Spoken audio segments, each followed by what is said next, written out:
nimepokea.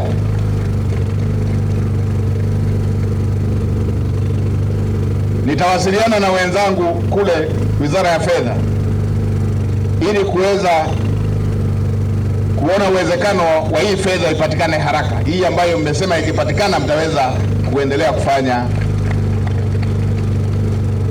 kazi kwa masaa yote hapa. Eneo moja tu, kwa sababu mkuu wa mkoa upo, TAMISEMI mpo, LATRA mpo. Eneo moja mliangalie. Kwa kuwa kuna ongezeko la watu wengi, moja kwa moja nakubaliana nanyi stendi kuwa hapa.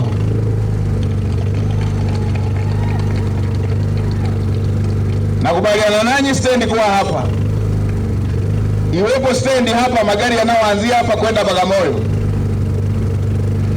na iwepo stendi ya magari kuanzia hapa kwenda Mbezi. Ombi langu eneo moja tu, ombi langu eneo moja tu, muifanyie tathmini kuliko kufuta kabisa kabisa kwa zile zinazotoka Mbezi kwenda Bagamoyo, kwa sababu sisi huku serikali tunaiangalia pia jambo linalohusiana na gharama za maisha.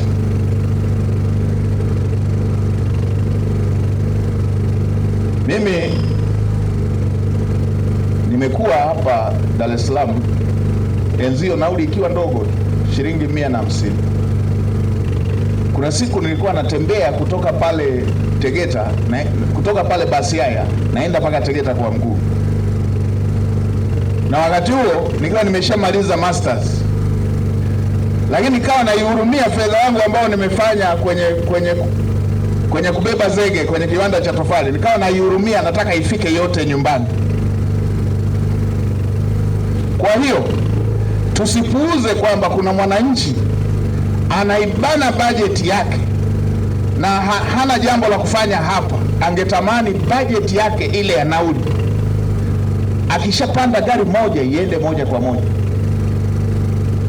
Vinginevyo kama mtaikata iwe hapa katikati LATRA, muhakikishe nauli ya kutoka Tegeta kwenda Bagamoyo iendelee kuwa hiyo hiyo, hata mtu akibadili magari mawili, kwa sababu ni kweli kuna wananchi ile nauli ambayo wewe unaweza ukaiita change, kwake ndio hela yake ya msingi ya matumizi ya siku hiyo.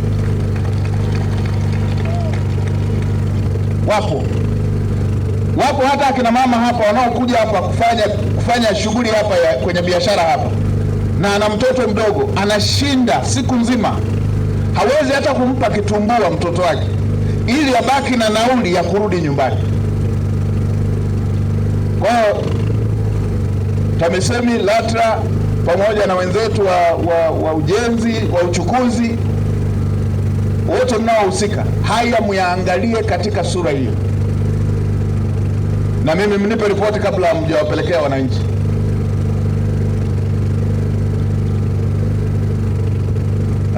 Kizazi hiki cha .com kuna wengine shida wamezisoma kwenye vitabu tu, wamefundishwa kwa PowerPoint hivi, kwa anafundishwa iko kwenye ubao wa mbali inaitwa PowerPoint, ndio anasoma umasikini inaitwa hivi. Wengine tulioishi tunawaelezea haya, tumeyajua haya. Jamii za aina hiyo bado zipo. Mimi ilikuwa nikose kwenda chuo kufanya mtihani ule wa kujiunga na chuo kikuu kwa ajili ya 20,000 tu, kijiji kizima tulikosa. Ilikosekana 20,000 kwenye kijiji kizima, mpaka nikatumwa nikamwone binamu kule Singida mjini. Kwa pale kijijini ikapatikana shilingi 600 tu, na zilishabaki siku 2 tu nikose huo mtihani. Familia za aina hiyo ambao 20,000 ni matumizi yake ya miezi kadhaa zipo. Kwa hiyo hili mnapoangalia shilingi, mnapoangalia nauli, muangalie kwenye jamii ya aina hiyo. Na kwa kuwa hili soko hapo bado jipya, nimeona watu wachache wameshakuja, wengine bado. Wakati huu ambapo bado tunapanga, tunataka shughuli yao itengemae.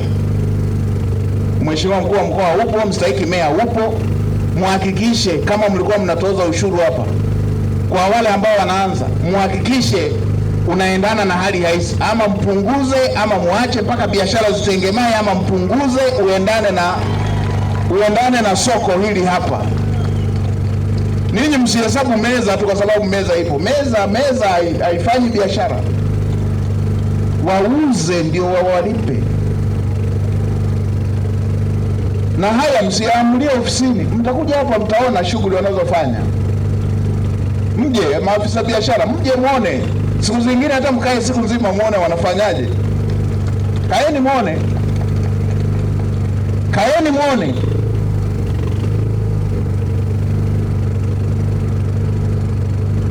Sisi tuliokulia jamii za kifugaji tunajua ng'ombe akizaa mwezi wa 9 hauanzi kukamua mpaka Januari. Ukikamua kanakufa kale kandama, hautakamua tena. Unaacha mpaka kaanze kuchunga majani ndo ukamue. Ninyi mtu akipanga tu bidhaa hata hajamaliza kuzipanga anarudia zile za nyumbani, mnaenda kuchukua. Hili ni soko jipya, na Mheshimiwa mkuu wa mkoa umeona, naibu waziri umeona, watu maeneo mengine meza zimegeuzwa hivi. Mkipeleka bili ya ushuru kwenye meza iliyofunikwa hivi, kwa meza kama yule mama pale, nimeona nyanya zingine mpaka zimeanza kuharibika. Haya mambo lazima muyaone.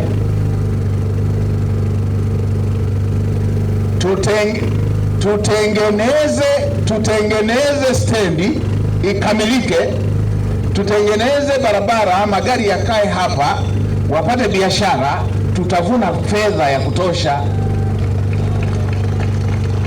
na wao watapata fedha. Ndio. Na hawa waumu ambao wako humu wanaofanya shughuli huko, muone maendeleo yao. Serikali inajipanga katika bajeti hii inayokuja, tutaweka fedha kwa ajili ya miundombinu ili maeneo kama haya ya masoko yawe maeneo nadhifu. Kuna baadhi ya maeneo ukienda linaitwa soko, lakini ukiangalia unaona mvua ikinyesha linageuka zizi la ng'ombe. Wengine bidhaa ziko chini, wengine kila mtu yuko na kamwavuli kake. Haya ni maeneo ambayo tunataka yabadilishwe, yawekewe miundombinu stahiki, na haya ndio maelekezo ya Mheshimiwa Rais. Tutakaa na wenzetu wa viwanda, tutakaa na wenzetu wa TAMISEMI, tutakaa na wenzetu wa fedha. Katika mwaka wa fedha huu unaokuja, haya lazima yatazingatiwa. Mheshimiwa mkuu wa mkoa uko hapa, maelekezo mahususi. Waambieni maafisa wetu lazima waheshimu mitaji ya watu. Waheshimu mitaji ya watu. Wewe unaweza ukaona ni bidhaa vichache, lakini huo ndo mtaji wake, hiyo ndo ofisi yake. Nimeelekeza haya Dodoma, nilikuta mtu mmoja, kijana mmoja pale, mtaji wake 540,000, ana bidhaa zake. Wamepita watu wa jiji wakachukua bidhaa na mkokoteni wake. Nikamwambia ndani ya masaa 24 wao wamerudisha bidhaa hizo, na nilisema wasiporudisha wakamatwe, wale ni wezi kama wezi wengine. Lazima watu tuheshimu mitaji ya watu, lazima tuheshimu ofisi za watu. Yule mama pale kwenye lile genge, yeye ndio ofisi yake pale. Yule mama pale, mama lishe pale anapopika, yeye ndio ofisi yake pale. Lazima iheshimiwe, na tusiguse bidhaa wala ofisi ili tuweze kupata fedha. Nilisema hivyo hata kwa bajaji, nikasema hivyo hata kwa bodaboda. Nikasema bajaji ama bodaboda ama gari ambayo itashikiliwa kituo cha polisi iwe ile ambayo ilifanya uhalifu wa silaha. Kama amebeba wauaji wa silaha na hiyo bodaboda ni dhamana, basi hiyo ishikiliwe. Kama alibeba madawa ya kulevya, jambo hilo kubwa, basi ishikiliwe. Lakini kama ni jambo la faini, mpeni bodaboda yake ili akatafute hiyo faini awalipe, maanake hiyo ndio ofisi yake. Mrudisheni. Hizi sheria zingine tulizirithi za kikoloni hizi za wakati wale wa koloni ni weupe, alafu na watawaliwa ni weusi. Tumezirithi, tumeendelea. Mtu unayemfahamu unashikaje kitendea kazi chake? Si unamfahamu. Makosa tunakubaliana, mtu akikosa alipe. Mpeni, mwambie umekosa hili, unatakiwa ulipe hii, nenda katafute, alipe. Ndio hivyo tumekubaliana. Na Daktari Samia Suluhu Hassan alishapunguza na hizo faini. Tusishikilie ofisi ya mtu. Na yasema haya kwa bajaji, na yasema na kwa ofisi, na Mheshimiwa Rais alipoingia tu kwenye biashara zingine alisema akaunti zisifungwe wala ofisi zisifungwe. Watu wafanye kazi. Haya ndio mambo ya msingi ambayo Mheshimiwa Rais amenituma niyashughulikie kama msimamizi wa shughuli za serikali, kama msimamizi wa masuala ya udhibiti. Na mimi niwaambieni, hapa mwanzo naendelea kutoa maelekezo. Nitakapoanza kufuatilia utekelezaji wa maelekezo, wale watakaokiuka watakapokutana na vyekeo wasilaumu mtu. Ndio, kwa sababu ili tuweze kushinda vita vya umaskini ni lazima tuwe na nidhamu kazini kwa watumishi wa umma na watu binafsi. Nidhamu kazini kwa watumishi wa umma na nidhamu kwa sekta binafsi. Na tuheshimu, sisi sote kama Watanzania tuheshimu sekta binafsi. Mtu anayefanya kazi amejiajiri, kaajiri na wengine, anatakiwa apewe heshima. Ana akili sana mtu wa aina hiyo. Imezoeleka kuona mtu akiwa ofisini anadhania ana akili kuliko walioko kule sekta binafsi. Mimi niwaambieni, kuanzisha kabiashara kamaji yale ya kufunga vijana mtaani tulikuwa tunaita ya drip ya, alafu uende utajirike mpaka uwe kama Bakresa, ni lazima uwe na akili, lazima uwe na nidhamu. Bila nidhamu huwezi ukafanya hivyo. Watu hawa wanaofanya kazi huko kwenye sekta binafsi na wanalipa kodi serikali na wanaendesha maisha yao, msiwadharau. Wana akili sana na wana bidii sana. Kwa hiyo hii lazima iwe hivyo. Sasa kumekuwepo na baadhi ya maeneo kupuuza jitihada hizo. Nimeshaelekeza na inaendelea kufuatilia utekelezaji wake. Mtu ana haraka kwenye shughuli yake, ana haraka, anaenda kwenye ofisi ya umma, anapeleka jambo lake, linapokelewa. Yule unakuta yeye hana haraka, yeye mshahara wake upo, anazungusha na kiti hivi, anazunguka, sikiliza, anamwambia uje kesho. Kesho akija ana shida, ana haraka, anaambiwa uje kesho kutwa. Kesho kutwa akija anaambiwa uje wiki ijayo. Wiki ijayo akija anaanza kuulizwa, hivi ulisemaje? Anaamua basi abebe bango tu, asubiri siku rais anakuja ama kama rais ama waziri, abebe hata bango basi ili alisome hata kwa mbali, kwa sababu hapa kwenye ofisi ameshaenda, amezungushwa.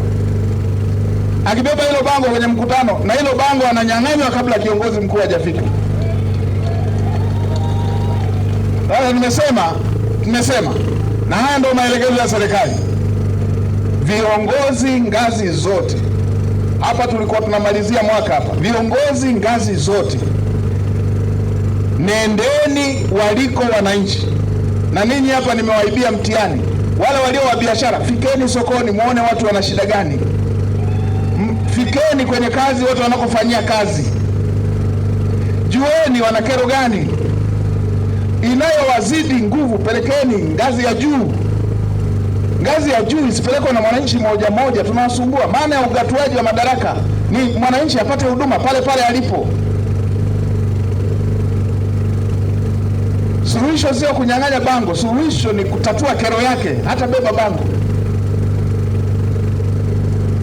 Rais ametoa magari kila sekta, kila ngazi, magari, sehemu zingine pikipiki. Haya si magari ya kuendea semina, haya si ya kuendea kwenye vikao, ni ya kuendea waliko wananchi. Wananchi wapo wanaoonewa, wapo. Anafuatilia mpaka nauli yake inaisha, anaamua kuugulia tu, anaacha jambo lake, nauli imeshaisha, ameshafuatilia, jawabu hajapata. Wapo. Kama leo hii nimepata taarifa nikiwa nakuja hapa, kuna mama mmoja pale Arusha, katika kuaminiana, Watanzania tuna tabia hiyo ya kuaminiana. Katika kuaminiana akamwamini kijana mmoja amsaidie kuprocess mkopo, aprocess mkopo kwa ajili ya kampuni yake. Huyo mama, yeye na mume wake wamemwamini, wanajua ni kijana wao. Yule kijana badala ya kwenda kuprocess mkopo kwa ajili ya wale waliomuomba, alivyochukua zile hati akaenda akakopea yeye. Alivyokopea yeye, garanti kaweka zile hati alizopewa na yule mama. Yule mama amekaa anasubiria apate mkopo kwenye taasisi yake afanyie kazi. Anaambiwa huku nenda, imeenda. Baada ya hapo yule kijana amechukua milioni karibu 600, halipi zile fedha. Yule mama hakupata mkopo kwa kupitia hati yake. Yule aliyekopea hajalipa mkopo, mama anaenda kusumbuliwa. Nimeona juzi anatolewa vitu kwenye nyumba yake ili iuze. Halafu yule aliyefanya hivyo, yeye na ndugu zake wanadunda, wamepiga mkanda nje na tai, kwa sababu ana hela na inawezekana amefanya dili kila sehemu. Nimemwelekeza RPC amsake yule kijana, amkamate. Hata kama atakamata ukoo mzima, wakamatwe, walipe fedha zile. Hawezi mama maskini akaanza kudaiwa, anakosa pa kukaa, alafu mtu aliyechukua fedha yupo anatembea mkanda nje hapa. Alafu watu wengine mambo haya yakiudhi namna hii, nikiongea hivyo anasema waziri mkuu anafoka. Unataka watu wa aina hii niwaimbie pambio? Upumbavu wa aina hiyo mimi siwezi kufanya.